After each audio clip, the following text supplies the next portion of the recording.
Let's see. You guys able to see that? Yes, I can see it perfectly fine. Let's do this. All right, and just one question: do you see this bar on the left of my screen, or? One sec. I don't see that left thing. I only see the presentation at the moment. Okay, let me just move this out of the way so I can.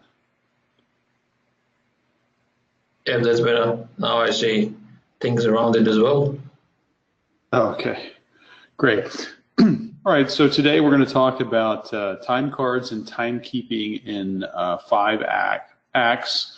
And this is a set of microapps that we've built in Apex for web, desktop, Slack, which is a group chat system, SMS, which is text messaging on your phone, and voice. And can anybody guess what this picture is? This is a picture of Roger Waters, you know, from Pink Floyd concert. So I thought it was appropriate considering the subject matter. All right, so let's do this. So today we'll do some brief introductions. I'm going to talk about why nobody likes to do their time and all the excuses that we get around time. And we'll talk about 5 different ways to collect time. And this is really about removing friction from the process, making it super easy for folks to enter their time.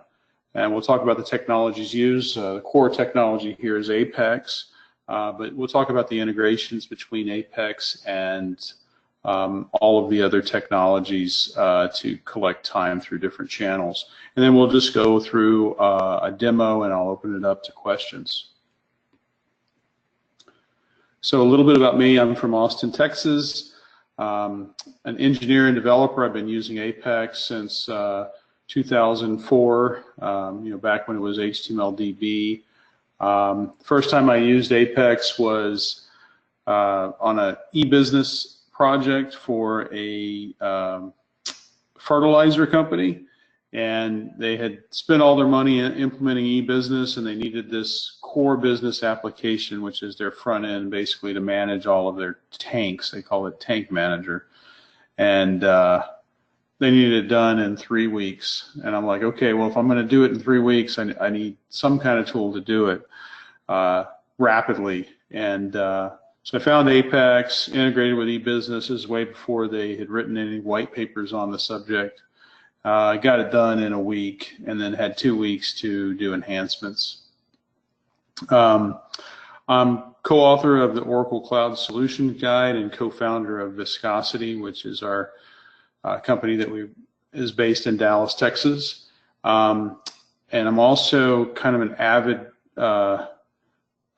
pilot, and actually have a small piece of property in Argentina where we make wine, and we run the vineyard on Apex as well. So a little bit about me.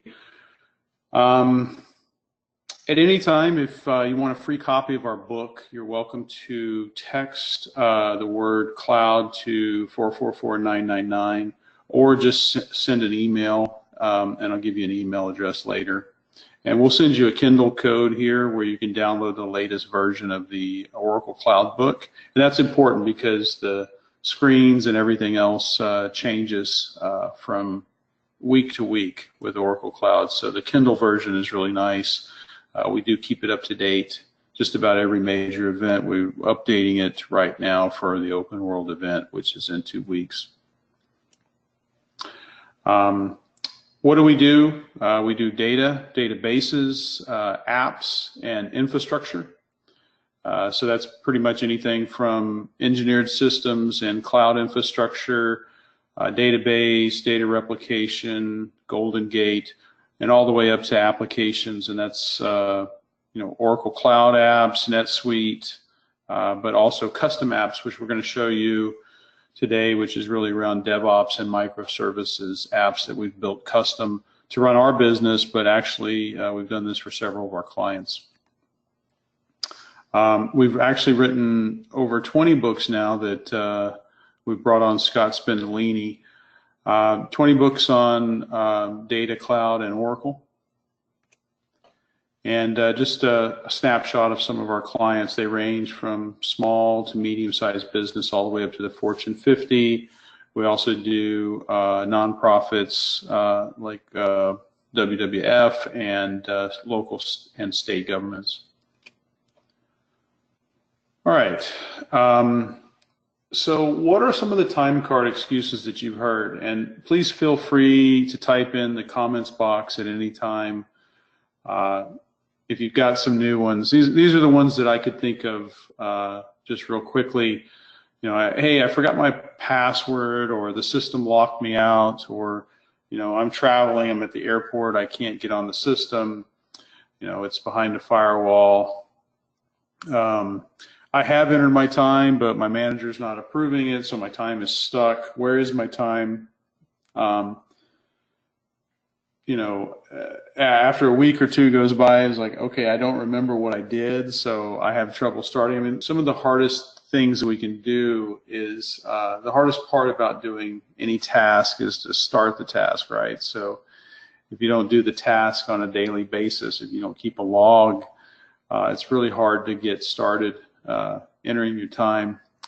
I already have a dozen other systems I have to log into. Why do I have to log into this different time system? Or the system hasn't been set up. It doesn't have my project code in there. I just started a new project, and whoever's in charge, the administrator, didn't set my project up. Maybe the manager didn't tell him or her that the project should be created. And then, of course, we have all kinds of VPN issues. So these are just some of the time card excuses that we hear. And so our goal here is just to take pretty much all the friction out of it. What happens when you don't do your time card? Well, this guy shows up at your cubicle. If anybody recognizes this is from Office Space, but you know, it's a painful process to enter time in most systems, and then it's also a very painful experience, you know, when you don't enter time. So it's just a lot of pain, a lot of friction. And so friction, what is friction? It's really the idea that users are always going to follow the path of least resistance, right? If you've got a service business or a project-based business or a billing-based business, if you want to run it more efficiently, you need to identify those friction points in your timekeeping system and eliminate them.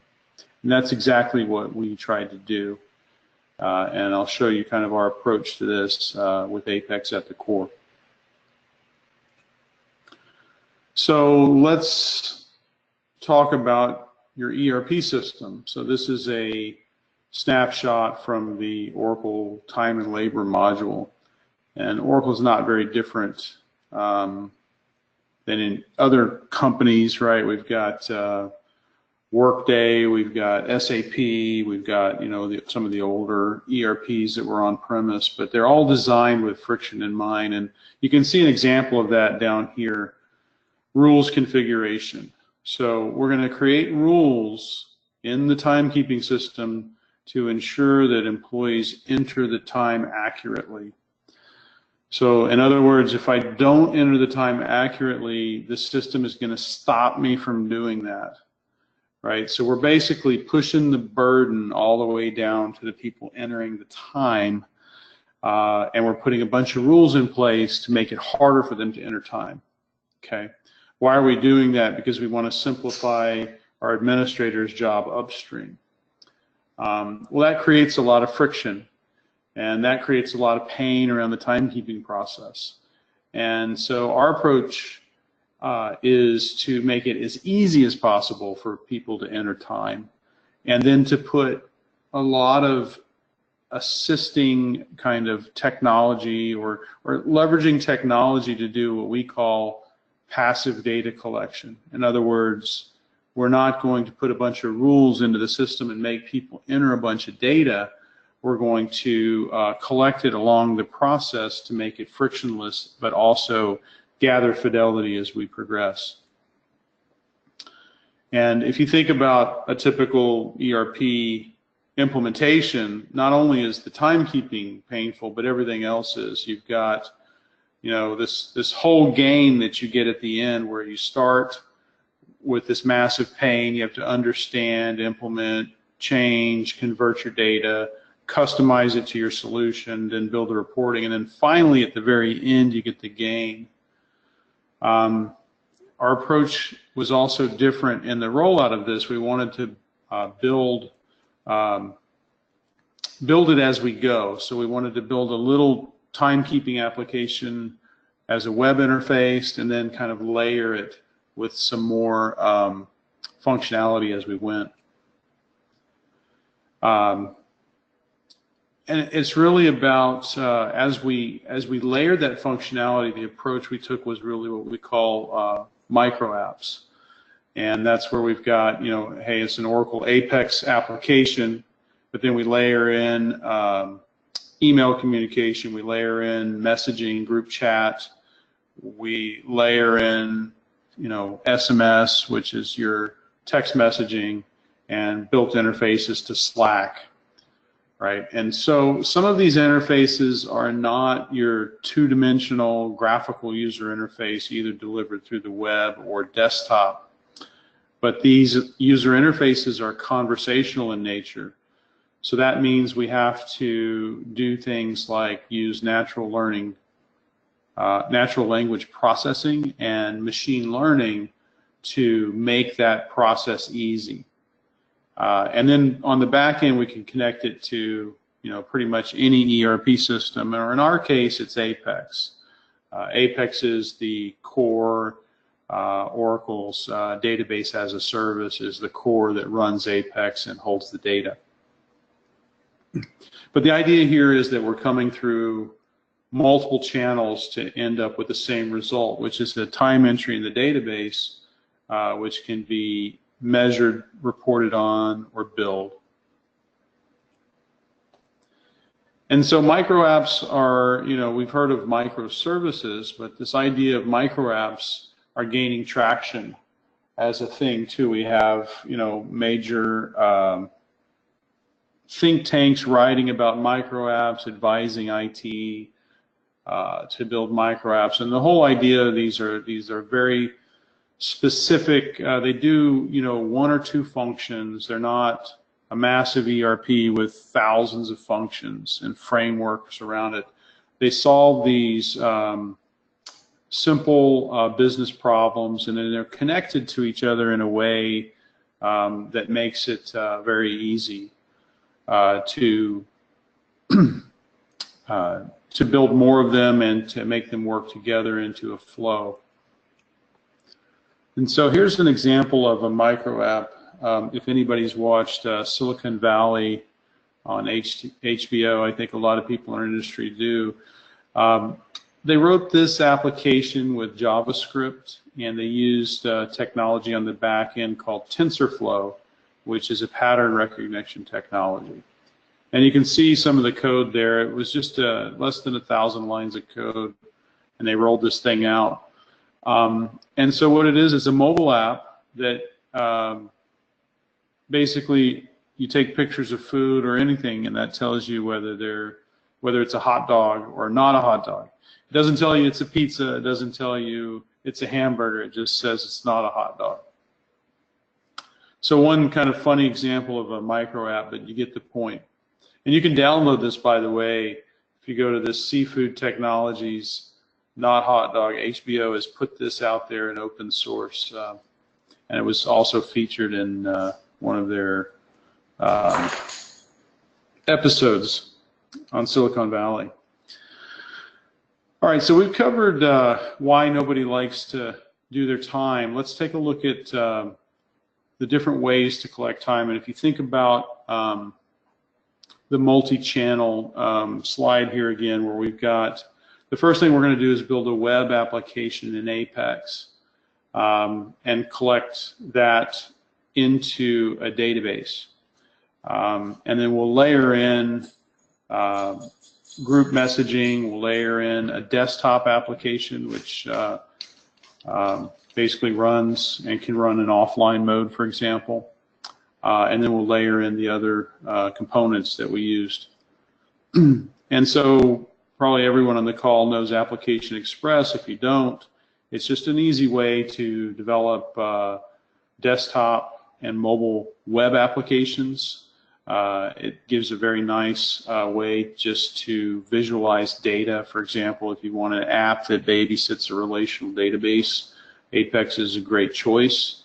And allows you to leverage SQL skills, database skills, PL SQL skills that you already have in working with Oracle.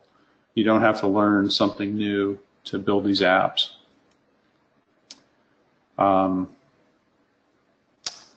The development environment, the integrated development environment, is built in a web browser. You don't need any client software. And it's a low-code application platform. In other words, you don't have to write a lot of code to do things.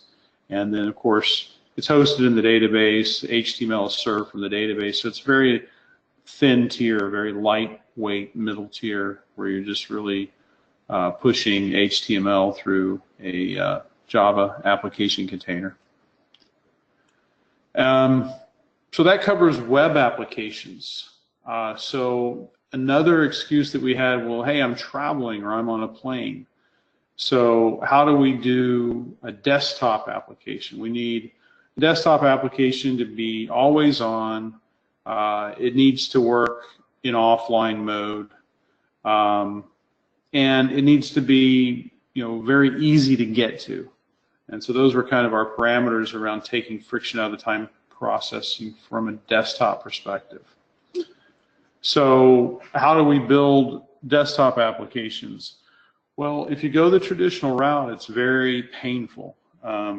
You'll need to write code in Apple, or you can write code in Microsoft Visual Studio, and that'll cover Windows and Mac. But if you want it to run on Linux, you'll also need to write code in X Windows or use some library there, and you'll need to write a lot of code, thousands or if not tens of thousands of lines. There are some other applications out there that are supposedly cross-platform, like Microsoft has Xamarin, but it's also notoriously difficult to work with. But what if we could build an application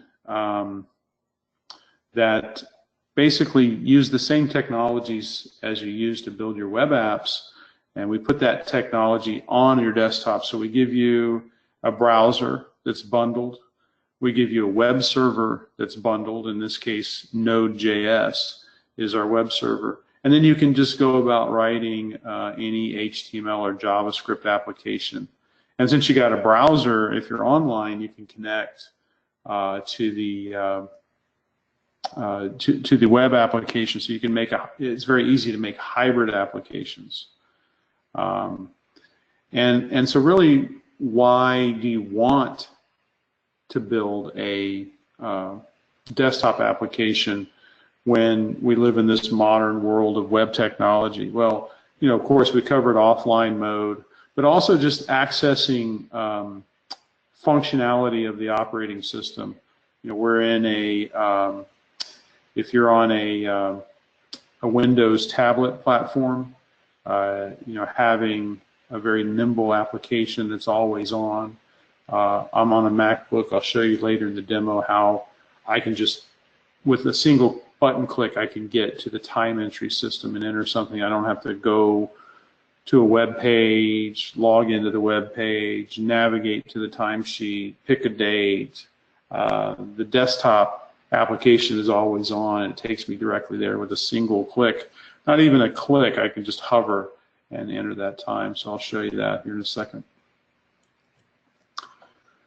So Electron, it basically gives you a web browser, which is the Chromium. It's Chromium, which is the open source version of Chrome, packaged with Node.js, and then it gives you some other technologies that allow you to push down automatic updates. So when the thing comes on, if there's a new update available, that'll be pushed down. So you're not having to download the application every time and reinstall it. It packages everything up for you for all three platforms, Linux, Windows, and Apple. It gives you a lot of things to help debug things like crash reporting, consolidated logging, and debugging and profiling. And then it gives you all the native package installers. Plus, it gives you access to all native functionality in the OS, such as pop-ups and being able to access the tray. Plus, if you wanted to access any hardware, and it's completely open source. One thing I like about Electron is if you write an application today and you publish that out there, it's a single executable.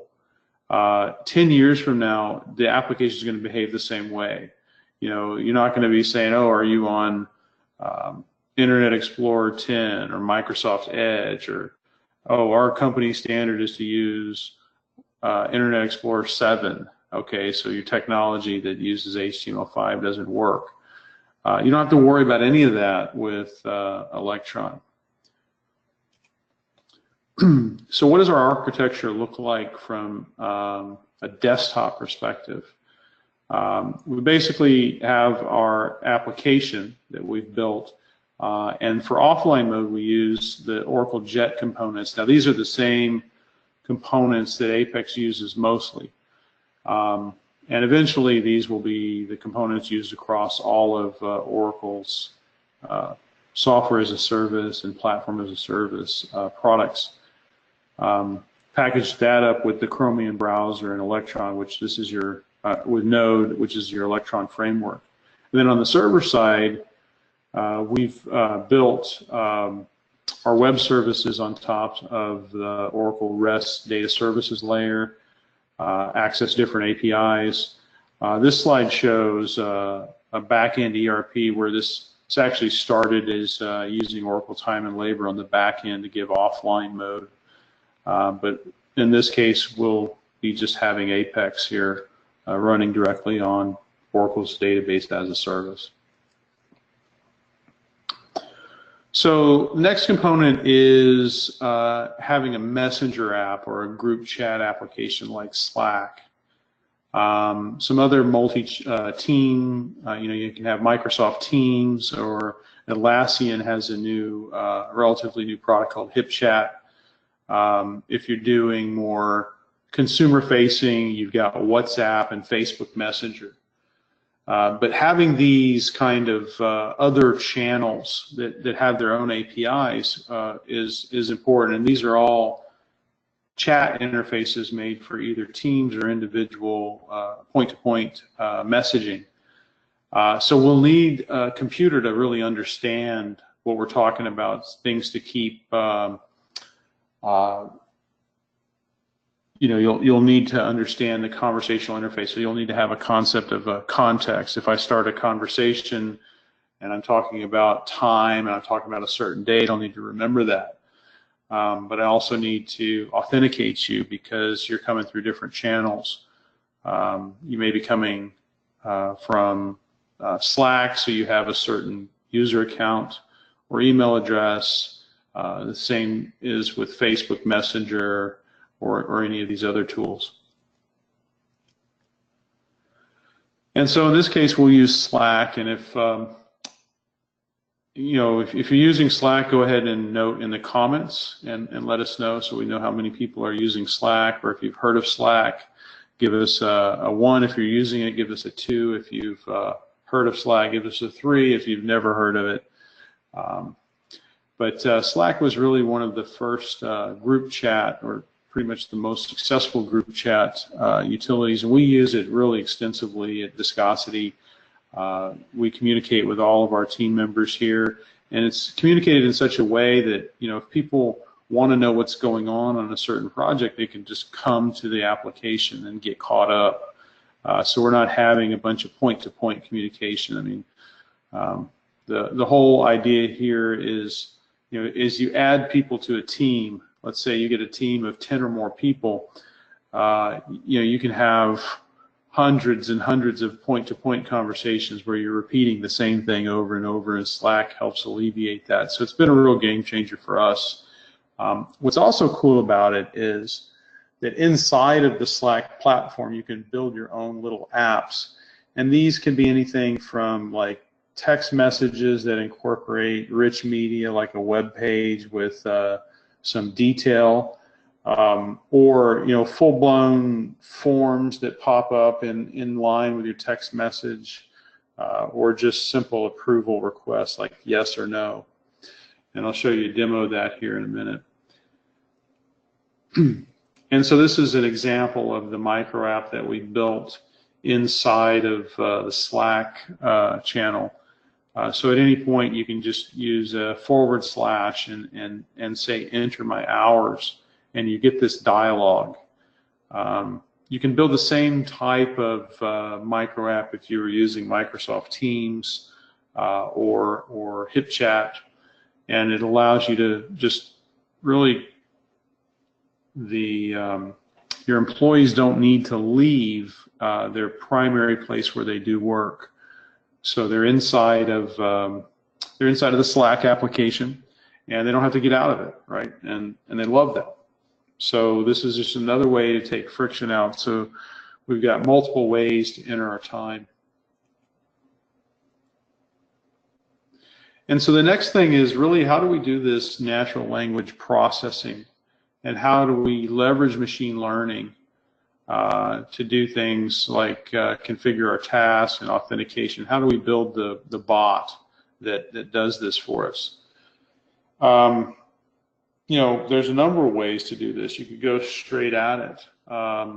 If we were building a chatbot 10 years ago, it wouldn't be as robust as we're able to build today, but we could do it. We would just need to have a massive dictionary, massive glossary, and we would need to train our employees on exactly what to send to it. I mean, you might have seen this from an Oracle ERP perspective if you've ever gotten a notification from the Oracle Workflow Mailer. So the Oracle Workflow Mailer basically sends you an email, a text or HTML email with some information, and then it asks you a real simple question like approve or reject. And so you can respond to the email and type in the word reject at the top of the message. As long as you don't change the subject or change anything about the email, and you send that email back, the workflow mailer will pick it up and process that very simple response. But that was, a lot of work to do something really simple. With a natural language processor and machine learning, that changes to where you're just typing 1 or 2 or 3 sentences, and the machine learning algorithm will figure out what the intent of the user is. And it also draws from, an understanding of English or whatever language that you're using to communicate. So in this example, we'll show you an Amazon Lex solution that we built. And Lex is basically the machine learning that sits underneath Alexa.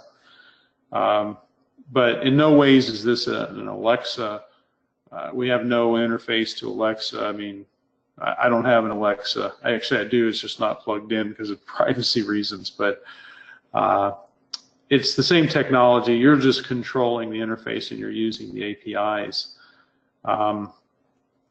Oracle, I should mention that Oracle has technology that's very similar. It's based on all the same concepts. Oracle has moved this around a while. They had a chatbot specific service offering, and now it's just rolled into the mobile cloud service. So you just buy the mobile cloud service and you kind of pay as you go. And underneath mobile cloud service is a whole bunch of other features like database as a service as part of that. You can run your Apex application on database as a service, but they also include some of the streaming processors like the Oracle Data Hub, which is a Kafka-based service bus. So, and there's a number of others that are out there. And you can actually try this out for free.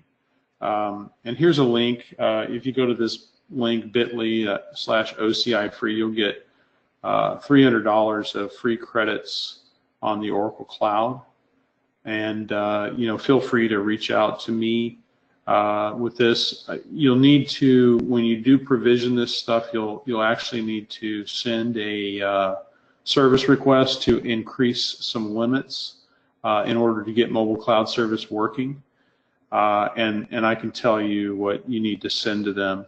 And then once you do that, you'll be able to provision the mobile cloud service and all the components that sit underneath it. And it does, I will note that it does ask you for a credit card, but it only uses your credit card for verification. It doesn't set up a subscription. It doesn't bill you for anything. You'll not see any charges on your credit card. For whatever reason, they just want you to put your credit card in.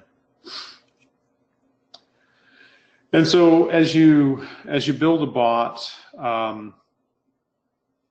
you basically build a set of intents. In this case, this is an example that I took from Lex, which is book a hotel. So your intent is to book a hotel. So what are the kinds of things you would want to do to book a hotel? So you might, the first thing is you'll start a conversation, and they call these utterances. So you might say, I'd like to book a hotel, or I need a hotel, or find a hotel for me near where I am, or find a hotel for next week. And those are your utterances, and so you can type those in, and in that way the bot knows that when you say something similar to that, I mean, you can use resort, for example. You don't have to say hotel. You could say resort or room or anything like that. It'll know that you want to follow this path of book a hotel. And so the things that it needs to know is the next thing is the slot. And that's saying, I need to book a hotel. Okay, so where do you want to book a hotel? And when do you want to book a hotel? Those would be slots. So I want to book a hotel in New York City, in Manhattan, in Gramercy Park. So those are the kinds of things you can put in the slot. And then I also need to book that for 2 days. And those are basically the prompts. So other pieces of data, what date do you want to check in? What's your account number, your frequent flyer number, things like that could be your prompts. And then fulfillment. This is all the business logic. Once we understand what the user wants to do, what the conversation is about, what are all the details of the conversation, we have all the validated data that we can make API calls. And this whole fulfillment piece is business logic, or in our case, it's just API calls into web services that allow us to book time in our case. And then so now that we've got the conversational interface, we've plugged it into our group messaging app, which is Slack. We want to make this even more ubiquitous. So, I don't have the Slack app on my phone, or I'm not near my computer. So we want to make it completely ubiquitous. And so anybody with a cell phone now, which I would stand to say is pretty ubiquitous, at least in the first world, we have SMS, which is your short message system, which is part of the cellular mobile data service, whether you're running GSM in Europe and Australia, or GSM plus a host of other proprietary formats here in the US. And so how do we communicate? We don't want to rewrite the natural language processor. We simply want to add this channel to the chatbot. And so one of the ways we can do that is with programmable SMS. In this case, we're using a tool called Twilio. There's a number of other tools out there, but these are really well done JavaScript APIs that allow us to connect our application to the plain old telephone system. And that makes it, if we can connect to a telephone, which we have programmable SMS, but we also have programmable voice, where we can actually talk to a robot, which is, of course, sending that information and natural language processing into our Lex bot. And so with just a few lines of code, we can integrate the plain old telephone system to our Apex app and our natural language processor using a JavaScript. And so, you know, basically this is how it will look. You know, it's a Node.js application where we're communicating, we're doing posts to the SMS system, and we're sending messages like thanks for signing up, or we're just proxying messages from Lex through this interface to SMS. It gives you a phone number. So for $1 a month, you have a phone number that you can hand out to people, and then it charges you, less than a penny per message. So inbound messages are free, and then outbound messages are less than a penny. So you can build a scalable application here, and then they've handled everything for you. I think they've handled over 35 countries. So you can make this truly global, or over 30 countries. And they've handled all the different carriers within those countries. So if you want to communicate with Latin America, Australia, US, Canada, you can do that, and we do.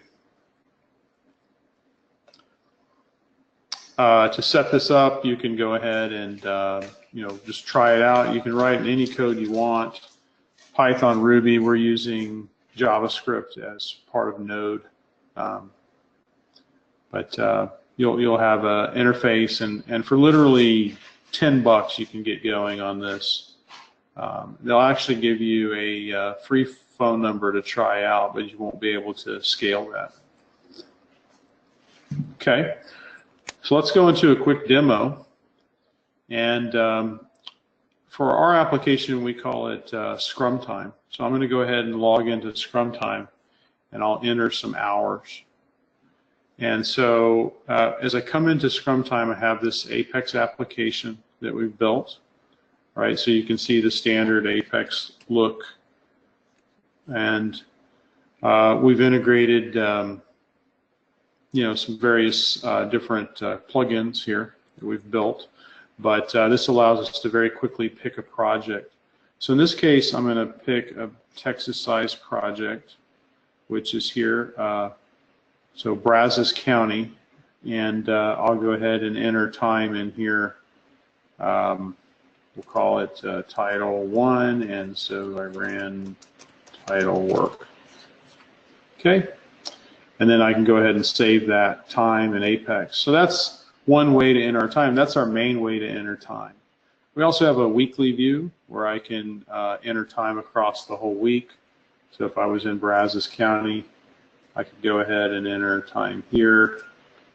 I won't do that. I could come across Monday, Tuesday, Wednesday through Sunday and enter my time in this kind of interface. And there's two pieces of information we want to collect from the time. We want to collect the number of hours, and we also want to collect a description. Very important, the description. So this is kind of how we handled that with a kind of a grid interface collecting two pieces of information. My third view would be the monthly view, and in this case we can enter our time just by clicking on the monthly task. And in this case we need to choose a project, so I'll choose this Ewok Brazos County, and then I can also enter my time this way. So if I just have a few time entries across the month, or if I'm very late, I might pick the monthly interface. If I'm doing weekly time, which we don't recommend, we like to do daily time, and since daily time is really no hassle, we can do daily time entry. And so that's kind of how we follow it. But again, this is a web application. It's responsive out of the box, so it will work on a mobile phone. But you know, it's not a. It's still, the user still has to log into a web application, and even our users complain about that. So how do we take some of the friction out of it for them? So the next task we took on was to build a mobile application. And you can see here I'm on a Mac, but if you were on a PC, you would have the start menu. Or on Linux, you would have the desktop, or very similar to the start menu. But I can run this My Scrum Time application. This is an Electron app.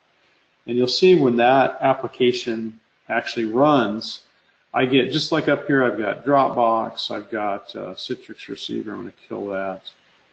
Let me kill these guys. But just like I have my applications that run in my tray, I've also got my Scrum Time application. And so I can just log in here, and it'll stay logged in for me. Okay? And so let's say that I'm answering an email, talking to Lino on a chat, and I need to enter my time. I just click here, and I can instantly go to enter my time. So I have a lot of projects assigned to me.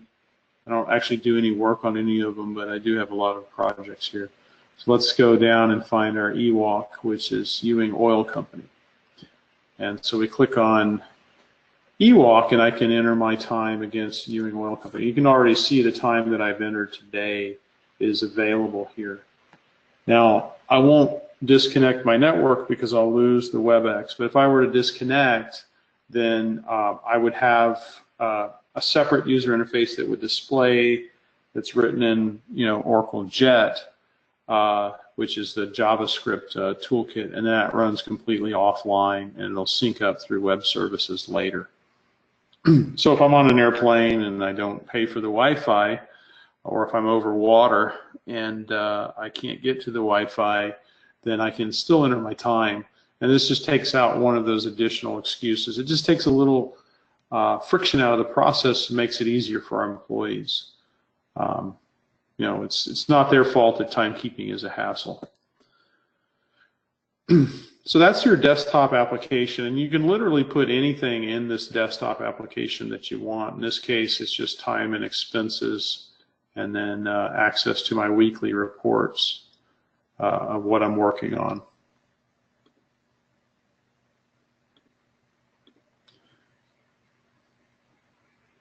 So, so that's our desktop application. If I do want to exit this desktop application, I can click down here, quit. But otherwise, it's pretty much just an Apex application that's formatted in the same format as you would use on a cell phone, and pretty much optimized to this. So that's my Scrum Time desktop.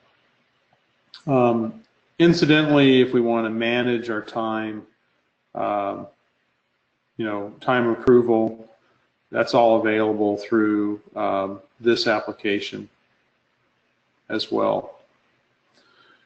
All right, so we've entered our time through a web application. We've entered it through mobile. So let's talk Slack. So I'm going to go into Slack here, and I'm going to go to the Scrum Time bot. And so this is our group chat. So in Slack, you have these channels, and then you also have apps. But I can just say, if I want to send a new direct message, I can send it to Scrum Time bot. I can say go, and then that recognizes that I'm in an application. And so I can say enter my hours, okay? And how many hours? I can say 1.5 hours. And for which project? I'm going to say Brazos County, and I'll spell it a little bit differently. You know, I won't use the same capitalization. For which task? I can say develop. Okay, so it knew that I have a task called development. Even though I said develop, it picked up development. And it also knew that Brazos County was this project. And this is just a shorthand notation that we use, you know, if we want to be a little bit more specific. You don't have to know this notation. You can simply go through the conversational interface. But if I were to enter this specific notation, it would skip all of the conversation and go straight to the answer, or straight to my intent, which is to enter time. And I can just go ahead and say yes. Okay, and so I get a little application, and this is a little micro app here. Hey, your hours are submitted for development. Okay, the other thing I can do in Scrum or in Slack is really from any channel. I can just say, I can hit the / and this is basically Slack syntax for different micro apps that you can run. So these are all the seeded Slack ones, and then here's the ones that I created, which is submit hours. So if I run submit hours, oops, that one's broken. Let me see if I can.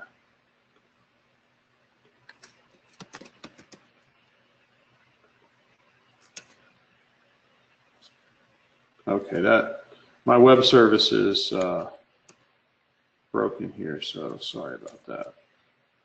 Oh, so I'm getting a 404. All right, so I won't be able to run the application, but you get the idea. Here's what that application would have looked like had it worked. And that's going to be up here in Slack.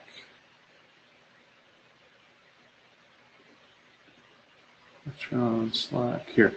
So we would just have this this pop-up where I could enter the project client task, right? So I can get kind of an interactive form just to submit that time.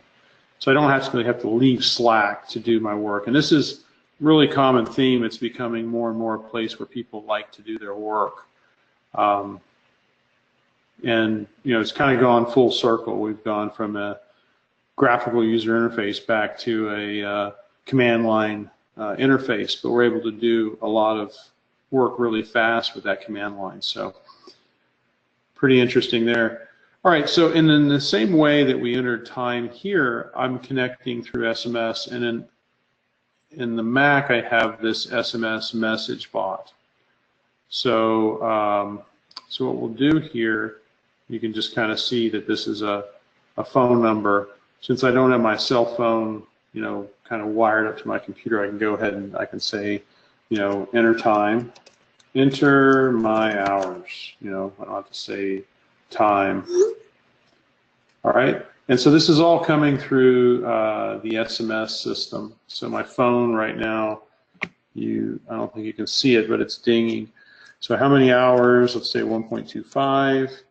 And for which project? I could say Brazos, and I can just say Brazos there, and it'll know Brazos County. For which task? And I can say developer. Okay, so just a different way to spell development.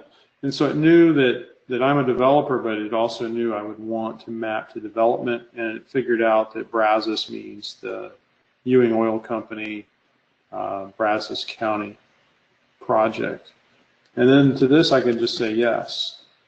So I can even do this through a voice interface. So let me show you what that would look like. Okay, so I'm just going to use the voice interface off of Siri. Enter hours. I'm not sure I understand. Oops. Hang on a second.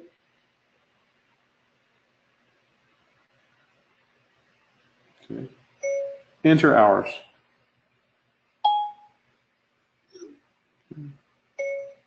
$2.5 hours.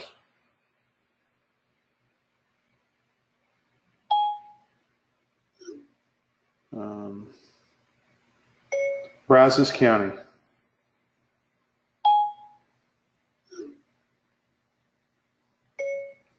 Development.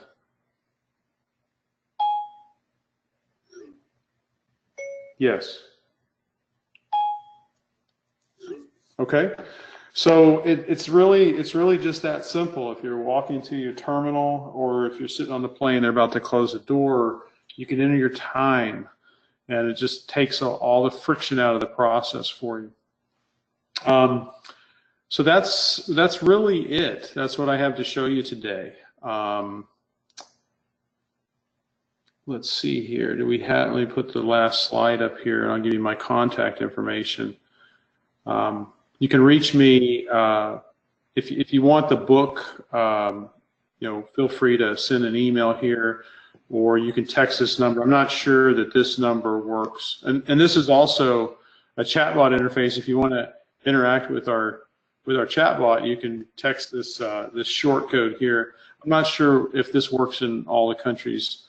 I think it may work in North America and Central America, but it may not work in Europe. So if it doesn't work for you, send a note to either me or our company. You can ping me on Twitter, and you can also see some of this code on our GitHub account. So github.com/viscosityna, and feel free to reach out to me if you need anything or you have any questions. Do we have any questions? At the moment, there are no listed questions, but if anyone is willing to post a question, Gary, or for Jerry, I'm happy to sort of read it out. We can give it a moment or two. Jerry, I can only thank you for being with us. Highly appreciate that one. Hey, no problem at all. I can't wait to get back to Australia. We were there in 2003, and we went all over the place, so it was quite a good time. Yeah, last year Kim was with us for the conference, so one year, why don't you join as well? Yeah, let's do it. Yeah, he said he went to the Perth, right? I mean, he was. Yeah, he was, I think, Melbourne. He did Melbourne and Perth as well, so that was awesome. That's quite a distance. That's like New York to Los Angeles, man. Well, when some people travel to K-Scope, you know how it goes then. Yeah, you know how it feels. So for us, it was not too far, but yeah. I did with the car last year or this year. Yeah. No worries. Look, we have no questions, so I'm happy to the session for the day. Once again, thanks everybody for being with us. Thanks also for hosting us, and millions of thanks to Jerry for sort of presenting a very interesting topic to all of us. So we might be in touch in like offline mode, Jerry, on that one. All right, no, thank you very much for having me. I really appreciate it, and always a pleasure to chat with you, Lino. No worries. Thanks, guys, and thanks everybody. Talk later. All right. Bye. All right, take care.